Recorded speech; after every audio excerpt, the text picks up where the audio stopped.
Today I am joined by Brian Sims.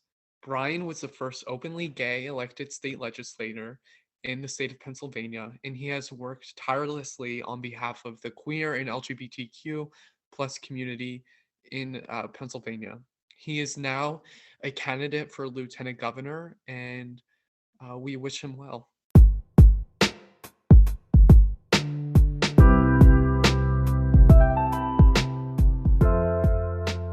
Thanks for joining us today. It's great to see you. My question is, I guess we'll start with Biden's infrastructure package. Um, what do you want to see specifically in spending from the federal government on Pennsylvania's infrastructure? What needs to be addressed in our state, and how do you think um, our people will react to Biden's infrastructure bill?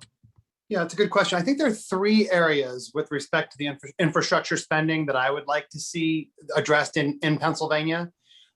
One of them is the fact that we're the kind of state that a huge portion of Eastern Seaboard commercial traffic is going through. And so I would like to see the federal government really step up the rehabilitation of, for example, I-95, the I-95 corridor. I think that what we have seen as one of those states that has a ton of shipping, a ton of trucking, that our roads have borne the brunt of a lot of interstate travel that I think that the federal government should be stepping up with. The second is bridges. Now, Pennsylvania has more defunct bridges, I'm told, than every other state in the United States combined. If that's the case, if it's even half the case, then what we've got is a crisis waiting to happen. You know, Pennsylvania's got one of the oldest infrastructures in the entire United States, and so I'm not surprised to hear that certain elements of the infrastructure are crumbling. If we know that a lot of that is due to, again, interstate use, then what I'm hoping is that we'll see a large-scale rebuild of Pennsylvania's bridges. The last is public transit. You know, I live in Philadelphia. I have the highest concentration of public transit users of any representative in the House of Representatives. And what I know is that the future of transportation in the United States is public transit. Well, you know, we will at some point get away from this idea that everybody needs their little individual bubble of transportation around them to go places. And for me, there is spending money on infrastructure to get infrastructure up to par. Then there is spending money on infrastructure to lay the foundations of what infrastructure is going to look like 50 years from now. What I want out of this infrastructure spending plan is somebody from 50 years from now to look back and go, wow, that's when a lot of that big change started happening. I don't want them having to find in a book that a bunch of money was spent to kind of just fix broken things. Definitely, and I agree. And could you imagine how many pounds, or I don't know how you weigh fossil fuels, I guess, how much we could save by building a public transit high-speed rail system in America? Carbon distribution is one of the ways that we can measure that. Just the vehicles that use the I-95 corridor, for example, the millions of pounds of carbon that are put into the air every year. Yeah, and I absolutely, Jack, I can envision that. I spend a ton of my time in between Washington, D.C. And New York. And, you know, I as somebody who has used the high-speed rail in Japan, even trying to compare what exists right now to what exists on the high end of technology in other nations is almost impossible. We could improve transportation in ways that improve people's jobs, that improves people's ability to live farther away from the place that they work because they can get there fast, safe, and efficiently. Yes. Oh my God, our country would be so much better if we had that high-speed rail system. Wait, how fast would it be to go from DC to New York if we had that? So I don't know. What I know is that the high-speed rails in Japan can get over 300 miles per hour, maybe up to 350 miles per hour. And high-speed rails in the United States, rarely get much above 120, 150 miles per hour. Okay, so it would be much quicker then. Okay, much quicker. Well, I hope Pete Buttigieg. That's the only reason why I like you right now. Please get that done. I'll pretend to like you for that, in case you're listening, Pete. Speaking of the Biden administration, I wanted to ask you, because you're a really strong advocate for quality education. That's one of your hallmark policy proposals in your run for lieutenant governor right now.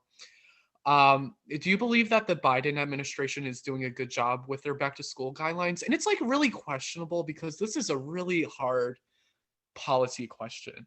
Yeah, I hate to give you a lawyer and a legislator's answer, but the Oh, truth is it's the real answer. And the answer is we don't know. The answer wow. is time will tell if this strategy is the right strategy, if this is the right approach. You kind of hinted at it, that it is an incredibly complicated problem to have, right? You've got not just the issues of the fact that we are a federated collection of states. And so even though we have a Department of Education, unlike in other countries in the world where a Secretary of Education can tell you what every fifth grader in their entire nation is studying that week, we're a federated collection of states, and we've seen that be extremely helpful and extremely problematic with respect to how issues of, for example, public education are provided.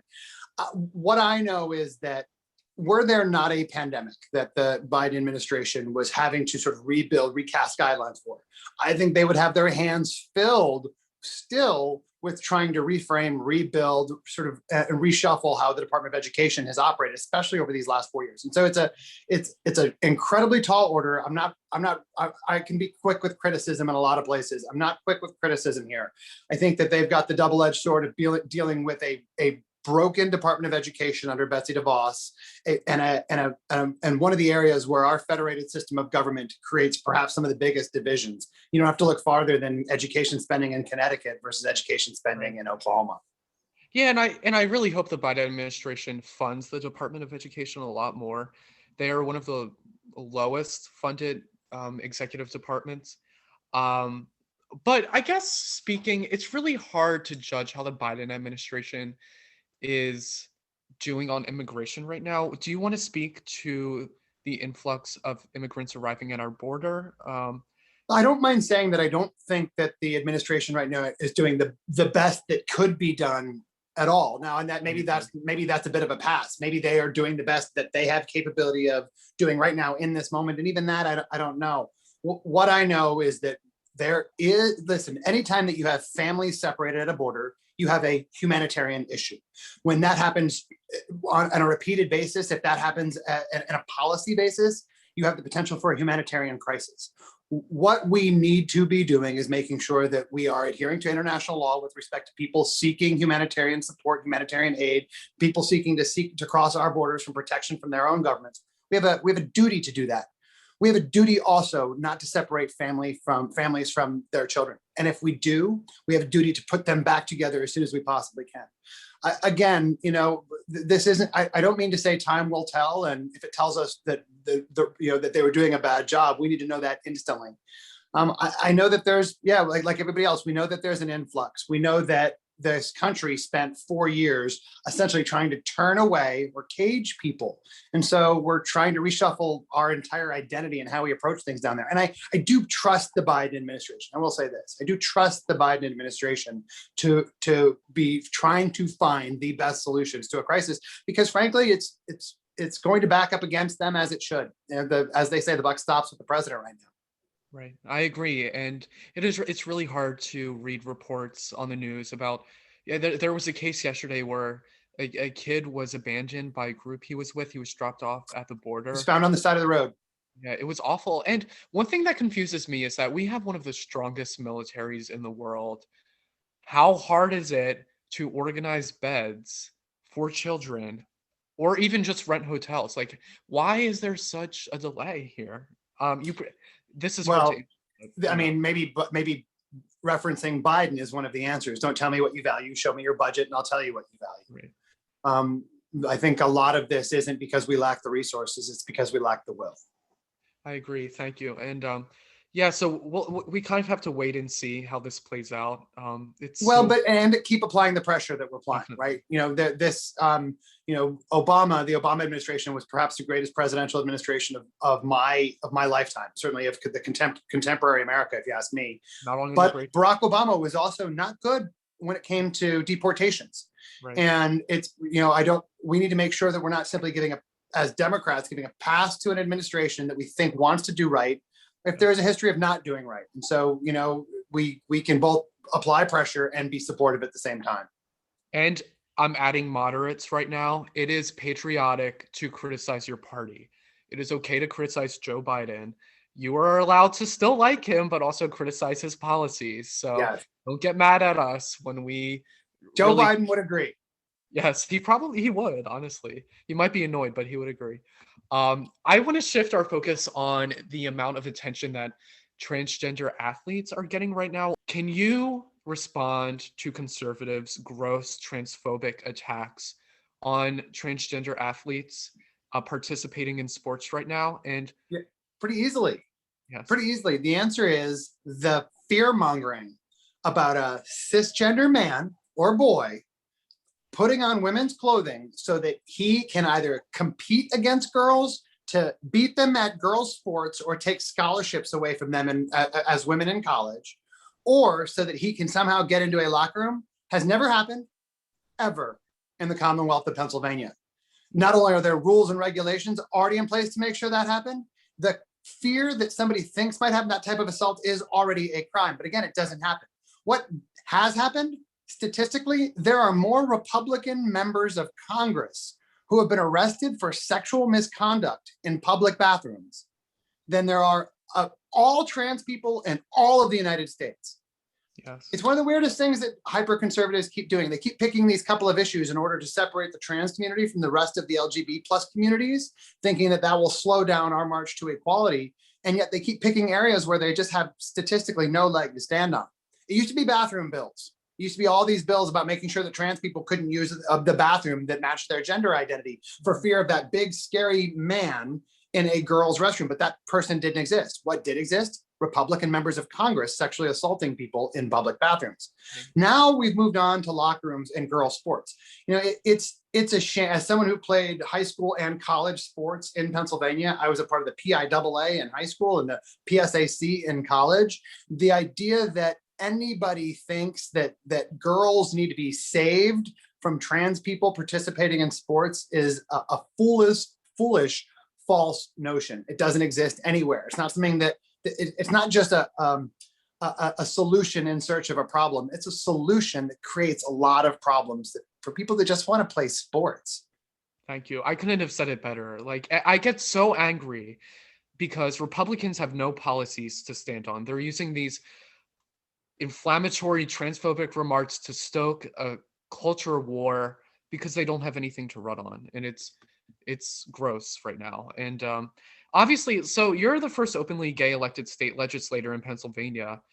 What have you experienced homophobia in Harrisburg? And could you speak to some certain circumstances?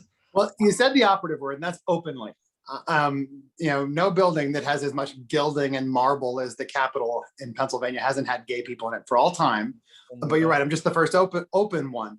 And yeah, I experienced a ton of homophobia on like a daily basis in the building. But the truth is, it all just sort of pales in comparison to a lot of the transphobia and the other types of homophobia that I spend my career fighting against. You know, nothing that somebody says to me is going to hurt me more than some of the things that people do to trans Latinas or to a young gay boy in a rural county. And so, you know, I get my fair share of death threats. I get my fair share of homophobia, but I'm still a cis white man with a job that affords me protection and privilege. And so I'm not, you know, while I have a direct relationship with anybody that's facing marginalization because of their sexual orientation, I'm reminded on a daily basis that the people I'm fighting for are dealing with it in ways that are significantly more harmful than I am. Yes, and I think you speak to an issue that's prevalent among white gay men, is that a lot of times we aren't intersectional in talking about experiences of oppression.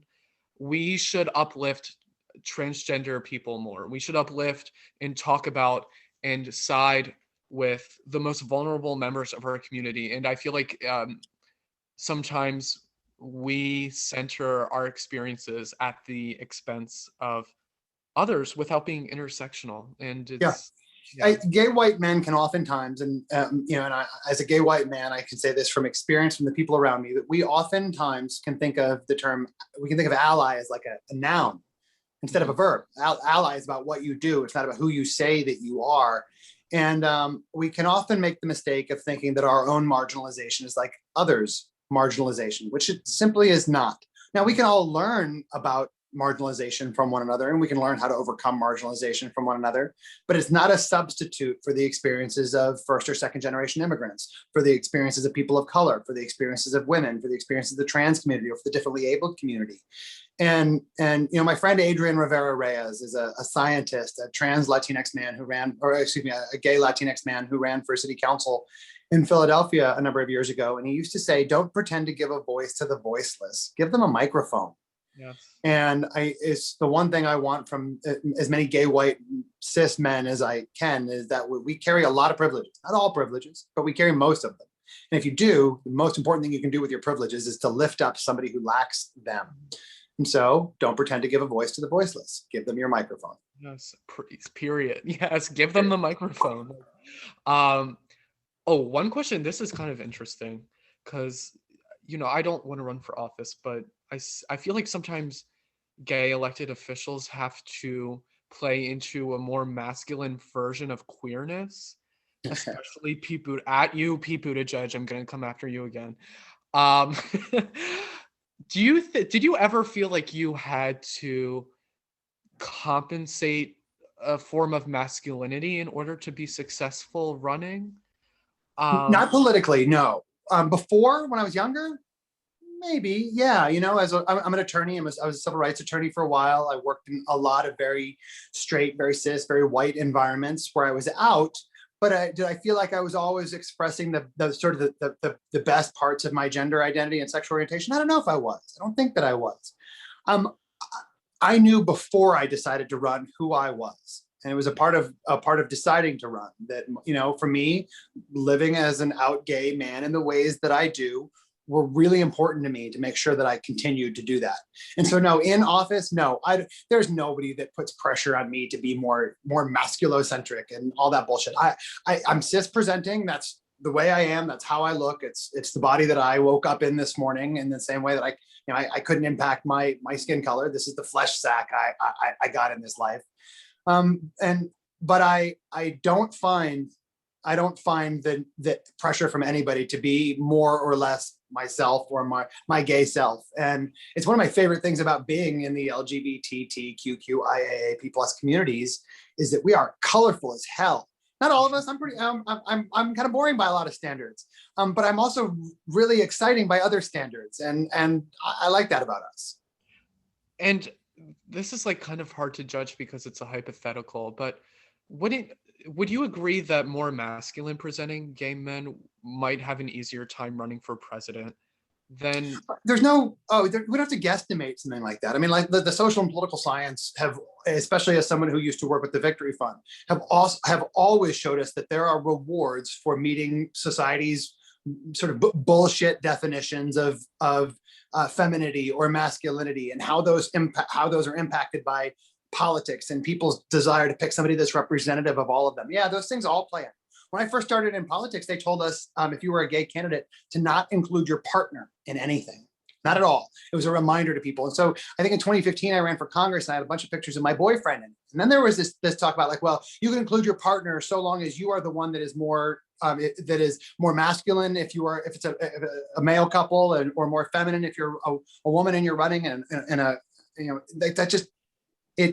those things have largely begun really hard to fall away, which I'm grateful for. But no, anybody that would suggest that there aren't still societal rewards for meeting society's stereotypes about gender and how they play into politics is lying to themselves.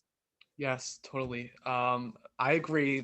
I'm happy we agree about that, because there's somewhat of a division in the gay community about about levels of femininity and how that is portrayed in politics.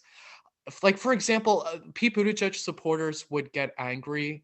My gay Pete Buttigieg friends would get mad when I criticized Pete for almost shirking a level of queerness for political reasons. And I don't know if I'm being too harsh on him, but like, couldn't you say that he kind of like used the military and sort of more traditionally masculine characteristics to overcome his gayness? Well, so I'll tell you, as somebody who, again, the National LGBTQ Victory Fund is an organization that finds, funds, and trains out people to run for office. And when you look at the spectrum of who is getting elected as queer people, we're really good at electing queer women. The Victory Fund has a wonderful, fantastic focus on Latinx candidates and candidates of color, and they've been very successful with them. What we're finding is that the thing that's the key with running queer people turns out to be authenticity. I mentioned it earlier. It's in the thing that's lacking the most in politics is authenticity. It's just people just don't bring their authentic selves. There's so much duplicity in politics that when you see people who do bring them full selves, whether that is flamboyant and amazing, like Marty Cummins, for example, who's run for city council in New York, they're running one of the most, I think, important races in a big city right now for city council. And Marty brings flash and flair and substance to everything they do. Then there are other candidates that don't run that way. Tyler Titus is a trans candidate who's been on the city council, or excuse me, has been on the school board in Erie, Pennsylvania, is now running for commissioner. Tyler is a fantastic dad and community leader, and is the kind of person that, like, I would want to date my sister. We are finding that being your real self is the answer as a queer person to running, and borrowing old school dated symbols of heteronormativity doesn't lend us the chops or the amplification that we used to think that it did. And I guess I'm assuming, like, if we're being intellectually honest, I guess as the general population accepts and gets to know more queer people, that eventually the identity of the politician won't be as important. And it's like, progressives get annoyed sometimes when we talk about identity, but it's so important since we have such few queer national candidates that I'm hoping by the time maybe I run or someone in my generation runs for office, really the gay question is almost put away, Well, and Jack, and to be clear, progressive politics right now are entirely identity politics. Progressive politics right now are entirely about how people who used to have all resources and all privileges, who no longer believe that they still should. Now, that's a bit reductive. And there are conservatives in my life that will tell you, Brian, that's not what we're looking for. We're looking for small government. We're looking for the opportunity for everybody to succeed. Well, small government and the opportunity for everyone to succeed sure looks a lot like equality for me at the federal level. And it doesn't look like things like the Patriot Act at the federal level, but yet those were somehow, synonymous with conservatives. And so I don't know. I think that people use the issue of identity politics to attack people who are honest about their identity. Mm-hmm. And when I see a lot of conservatives approach their politics, it's all about them and their own identities. They just don't like using the word. Would you agree that in some democratic spaces, though, identity is forsaken or would you agree that identity is sometimes used to cover up less progressive ideas? Like, for example, of course, Kirsten Sinema in Arizona. Yeah. Because she wears awesome wigs and because she dresses to the nines, and because she's openly bisexual, I think she's gotten a significant pass that she doesn't deserve. Her politics are not deserving of the pass that queer people are giving her because she knows how to turn a look. Right. And it gets so annoying sometimes. Like let's talk about the issue. Like, I don't care if Kirsten Sinema is bisexual. If I agreed with her politics, I would. And it's like this Generation Z is like having a hard time separating identity and representation and what those politicians actually stand for. And it's one question, I have a few more. One question I wanted to ask you was, what can the Biden administration do right now about transgender healthcare? Are there any laws we can pass? They actually just did something very big that means a lot to me specifically, and I think will have a large ripple effect. So last year, either in June or July, there was a Supreme Court decision called the Bostock decision, which is actually a collection of 3 different decisions, all that had to do with various types of LGBTQ discrimination. And when taken as a whole, these three decisions really create LGBTQ non-discrimination at the legal level. Now, I don't know if it was because it was happening at the tail end of the Trump administration, or if it was because it was 3 different cases all lumped together, but somehow there wasn't this like singular defining moment like there were with other Brown v. Board of Education, Planned Parenthood v. Casey, like there were with other big cases. But this Bostock decision, the Biden administration announced right from the get-go, within its first 100 days, that it viewed the Bostock decision as binding legal precedent, creating non-discrimination. One of the places that it does that is in healthcare. And I think that we're going to see them lean very heavily on this decision. It kind of mirrors the approach that the Obama administration was taking to LGBTQ non-discrimination, in that it viewed it as a sort of Title VII, Title IX thing about sex discrimination. And now we have it, now we've got it from the Supreme Court. So I think the Biden administration has really got lucky with this decision, and then got very smart by announcing right from the get-go that it viewed that decision as binding. And so it gives them a legal framework for challenging all attacks on trans kids. Right. That's great. And this is why elections matter. Decisions like this. Right. Department of Justice, Department of Education, Department of Defense, how they all handle LGBTQ people, LGBTQ issues, has a massive ripple effect on not just how we all feel about one another, but how secure we all are as well. Awesome. Thank you. And that's a great answer. That makes me happy. I knew nothing about that. So I feel more educated, and I hope our listeners do too. I guess kind of like rounding out the interview, do you have any words of advice because young people listen to this podcast, to anyone struggling with coming out right now? That's a great question. The quick answer is to find just one person. Mm-hmm. I used to say, find the strangest, weirdest girl in your class and come out to her. She wants you to, and you'll be friends with her for the next 20 years. Some of my friends are like my friends today were that strange, sort of weird girl. Find just one person and come out to them, and stick to that for a little while. You'd be surprised how good it feels to say, I think he is cute, when you've been shielding people from that, saying, I think she's, to not mix your pronouns, to not have to fake your pronouns, to not have to pretend to be uninterested in the world around you for fear that if people knew about your interests, that they would turn you out.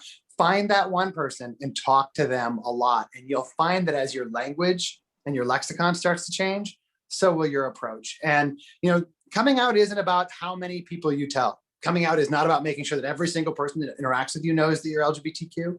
It really is making sure that you are comfortable with you. You find some people around you that will be supportive because they are. And then it's sort of, the rules are your own. The rules of coming out are complicated, and there are people that have to come out every single day for the rest of their lives. But or you could be dramatic like me and tell absolutely everyone. Right. If when I'm filling my groceries myself and it says, please see cashier because you've that's homophobia in my life. And I will let somebody know. But yeah, I'm kind of professionally gay. And so I promise I can relate. But no, if you're in the closet, and which is a rough place to be, find just one person in your life and come out to them. It feels really good. Definitely. And thank you. And to finish this interview, can you talk about the conversion therapy legislation that you worked on last week? I was so happy to see this. Yeah. So since I believe right around the time I was born, so a long time now, the idea that homosexuality was a medical condition has been long refuted. It was removed from a list of diagnosable conditions 40 years ago. And so the idea that any medical or clinical procedure could change somebody's sexual orientation is inherently anti-science. It's science fiction. And 10 years ago, the American Medical Association, the American Psychiatric Association, and the American Psychological Association all came out and said exactly that this is not therapeutic, that this is not based in medicine, this is not based in science. I don't talk about conversion therapy. I only talk about conversion abuse, because it is abuse. There is nothing therapeutic about it. And, it's not always insidious. It's not always parents that hate their gay son, and so they send him off somewhere to get fixed. It's oftentimes parents that are just struggling. They don't understand their kid. They talk to a priest. They talk to their doctor. Their doctor says, oh, so-and-so has a practice that that can specialize in this and that can help, not realizing how much harm and damage they're doing. And so there's a couple of different types of approaches that you see around the country. One is to say that anybody doing this is essentially assaulting their patient, which I agree that it is. That's not the kind of law that I'd ever get passed in Pennsylvania. And so the kind of law we've introduced says that if you practice conversion abuse, you are practicing outside the scope of your practice and you run the risk of your license. And so what I want to pull the license of anybody that continually practices conversion abuse. We have just reintroduced the bill again. I have a new co-prime sponsor. Her name is Jess Benham. She is an openly bisexual, openly autistic member of the legislature who just joined. She's a badass. Awesome. And our job is to protect people, and I can't imagine people that need more protection than that group that has among the highest suicide rate in the United States, and that's LGBTQ plus kids. Yes, thank you so much. This is going to save lives, and it's going to shape the culture of just how churches and non-secular organizations talk about homosexuality. So this is going to be such a big bill, and I hope other states pass it too. So thank you, Brian. Thank you, Mr. Sims. You got it, Jack. Thank you for joining us, and have a good day. Yeah, you do the same.